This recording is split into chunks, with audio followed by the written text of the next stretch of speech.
জানলাটা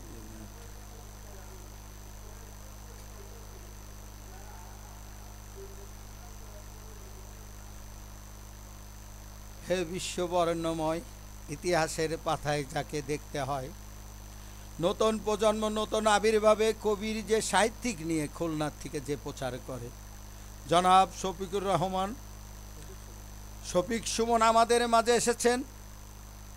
বঙ্গবন্ধু আদর্শ বাস্তবায়ন সংসদ, বঙ্গবন্ধু আদর্শ বাস্তবায়ন লীগ, এই সংগঠন দুটি মূল উদ্দেশ্য প্রণোদিত এবং ইতিহাসকে জানার জন্য আমি তাকে ধন্যবাদ জানাই কেন্দ্রীয় কমিটির পক্ষ থেকে, এবং ধন্যবাদ জানাচ্ছি আপামর খুলনা বিভাগের 10টি জেলার সাধারণ জনগণ মুক্তিযুদ্ধের চেতনা বিশ্বাসী সমগ্র খুলনা বিভাগের সকল সাংবাদিক, কলামী, সাংস্কৃতিক ব্যক্তিত্ব, বুদ্ধিজীবী এবং শ্রমিক মেহনতি মানুষ সকলকে শুভেচ্ছা অভিনন্দন। হে বার্তা তুমি বয়ে আনো অগণিত কবিতার মাঝে যে স্মৃতিকে সে বয়ে যাচ্ছে বঙ্গবন্ধুর আদর্শকে সারা বিশ্বের মাঝে প্রচার করার জন্যে। তার একটি সাহিত্য পত্রিকা আছে, নামটা মোমেন্ট শাহী দর্পণ নামে। আপনারা এই দর্পণ পত্রিকাটা পড়বেন, আগামী দিনে বঙ্গবন্ধু সম্পর্কে জানবেন।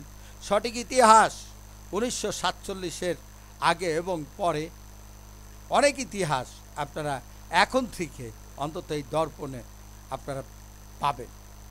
সে আশা ব্যক্ত করে আমাদের মাঝে যে ক্ষুদ্র সদর খুলনার থেকে গতকাল রাত জার্নি করে আমার অফিসে কেন্দ্রীয় কমিটির কার্যালয়ে এসেছেন, আমি তারই সংক্ষিপ্ত বক্তব্য এবং আমার ফেসবুকে যত বঙ্গবন্ধুর আদর্শের সৈনিক, মুক্তিযুদ্ধের চেতনায় বিশ্বাসী, জয় বাংলা ফেসবুক সহ সকল ফেসবুক বন্ধুদের অভিনন্দন জানাচ্ছি। এবং তার বক্তব্যটি শোনার পরে আপনারা লাইক করবেন। আপনারা যত লাইক করবেন, যত তার প্রতি সহানুভূতি দেখাবেন, সংগঠনের গতিশীল ততটাই আবির্ভাব হবে। এখন আপনাদের মাঝে বক্তব্য রাখবেন শফিক সুমন দর্পণের সম্পাদক, খুলনা বিভাগ।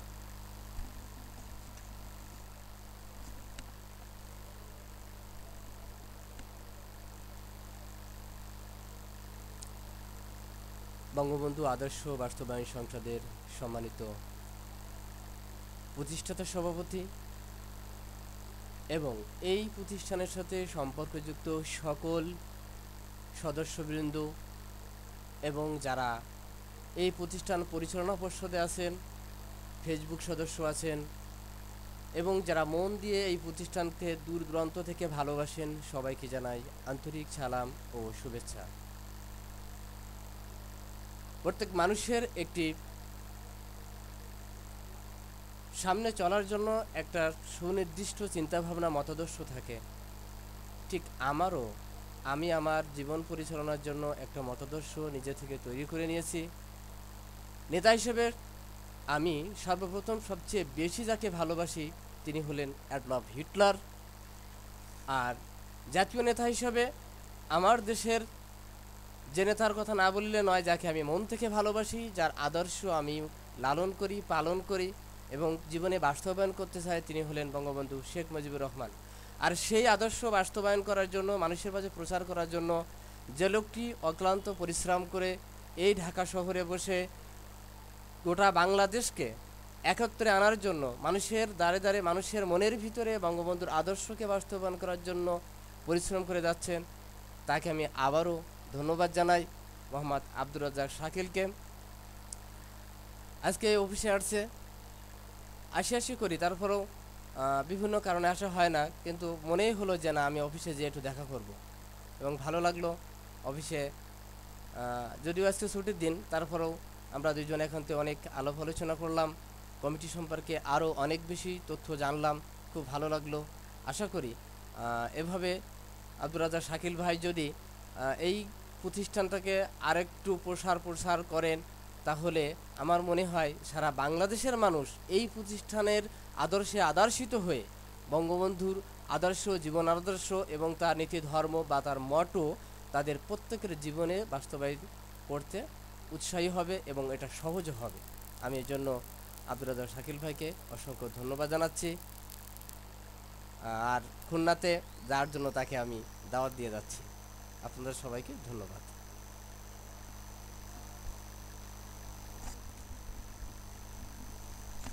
ধন্যবাদ জনাব শফিক সুমনকে, ধন্যবাদ জানাচ্ছি। তার সুন্দর একটি বক্তব্য আপনাদের মাঝে পেশ করলেন। আমি আরেকটি কথা বলবো, যে কথাটি আমি বারবার বলে থাকি, আজকে আমাদের দেশে পদ্মা সেতু হয়ে গেছে, বিদ্যুৎ বিভ্রাট সকল বিরঞ্জনা গঞ্জনার থেকে আমরা মুক্তি পেয়েছি। সেই যে মুক্তিটা আমাদের মাঝে এসেছে তা একমাত্র সম্ভব হয়েছে বঙ্গবন্ধুর কন্যা জননেত্রী শেখ হাসিনা সরকার ক্ষমতায় আছে বলে। তৃতীয় ধাপের ইউনিয়ন নির্বাচন চলছে। আমার খুলনা বিভাগে অনেক জায়গায় নির্বাচন হবে। আপনাদের কাছে আমার আকুল নিবেদন থাকবে, আপনারা নৌকা প্রতীক নিয়ে যারা যাবে, আপনাদের ভোট, নতুন প্রজন্ম, তোমাদের যারা নতুন ভোটার হয়েছ, তোমাদের ভোটগুলা একটি বাক্যেই তোমরা দিয়ে দেবে নৌকা মার্কা প্রতীকে। সেই আহ্বান রাখি, যদি বর্তমান সরকারের উন্নয়নমূলক কাজে সহায়তা করতে হয়, নৌকা মার্কায় ভোট দিয়েই সহায়তা করতে হবে। তার কারণ প্রতিনিধির থেকে হয় এমপি, এমপির থেকেই হয় মন্ত্রী, মন্ত্রী দিয়েই এই দেশ চলে। আমরা সেই দিকেই অগ্রসর হব। জননেত্রী শেখ হাসিনা হাতকে শক্তিশালী করব এবং বঙ্গবন্ধু আদর্শ বাস্তবায়ন লীগ, এই আদর্শের মাধ্যম দিয়ে আমি যেভাবে আপনাদের মাঝে চলি, সেই আদর্শকে যাতে আমার সংগঠনটি, আমার না, এটা আপামর 16 কোটি বাঙালি বলবো না, 40 কোটি বাঙালি যারা বাংলা ভাষায় কথা বলে, এই সংগঠন তাদের জন্যে, যারা মুক্তিযুদ্ধের চেতনাকে বিশ্বাস করে, যারা ইতিহাস সমৃদ্ধকে বিশ্বাস করে, যারা স্বাধীন সার্বভৌমত্ব মাতৃভাষাকে হৃদয়ে ধারণ করেছে, তাদের জন্য এই সংগঠন আমার গঠনতন্ত্রে উল্লেখ আছে। আমি শফিক সুমনকে বলেওছি, কারে পিতৃ পরিচয় যদি হয়ে থাকে, দেশ যখন মুক্তিযুদ্ধে অংশগ্রহণ করেছিল, 30 লক্ষ শহীদের রক্তে যে স্বাধীন সার্বভৌমত্ব মানচিত্র পেয়েছি, সেই দেশ বিরোধিতাকারী যদি কারোর সন্তান আমাদের বঙ্গবন্ধু আদর্শ বাস্তবায়ন সংসদ, বঙ্গবন্ধু আদর্শ বাস্তবায়ন লীগ, এই দুটো সংগঠনের সদস্যপদ তাদের জন্য নয়। যদি কখনো এরকম সদস্য থাকে, আপনারা আমাকে বলবেন, আমাকে ধরিয়ে দেবেন। এটার জন্যে জেলা কমিটি, বিভাগীয় কমিটি সুপারিশ লাগবে না। এটা গঠনতন্ত্র অনুযায়ী কেন্দ্রীয় কমিটি স্বহস্তে বহিষ্কার আদেশ দিতে পারে। পিতৃ, তুমি আছো কোথায়? টঙ্গিপাড়াতে শুয়ে তোমাকে সালাম জানাই হাজের হৃদয় দিয়ে।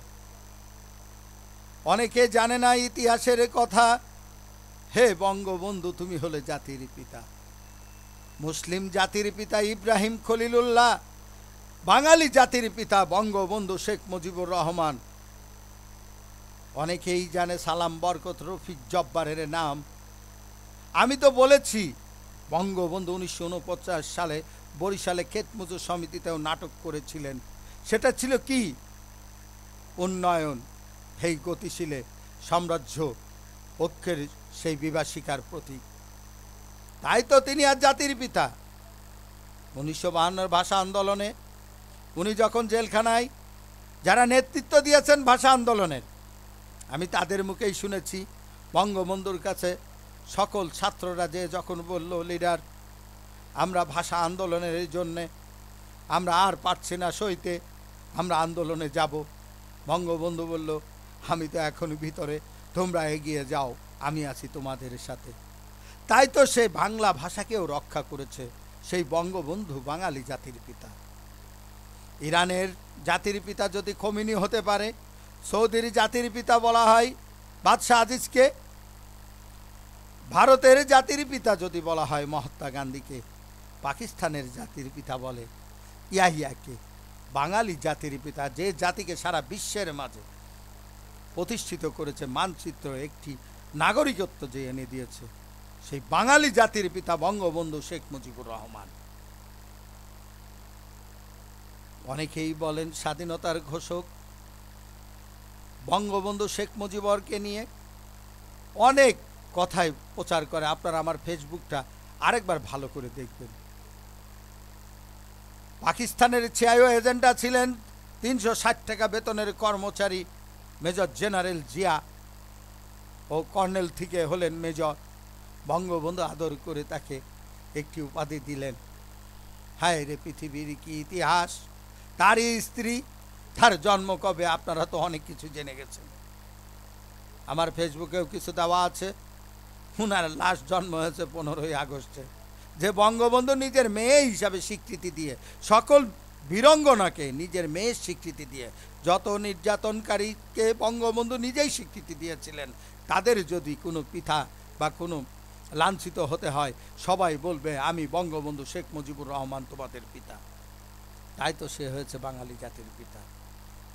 আসুন আমরা বঙ্গবন্ধুর ইতিহাস, যে বঙ্গবন্ধুর জন্ম না হলে এই বাংলার মানচিত্র হতো না, যে বঙ্গবন্ধুর সৃষ্টি না হলে এই বাংলাদেশ হতো কিনা সন্দেহান। সরওয়ার্দী সাহেব, শহীদ তিতুমীর, বাগা বাগা নেতারা অনেক আন্দোলন করে এসেছেন।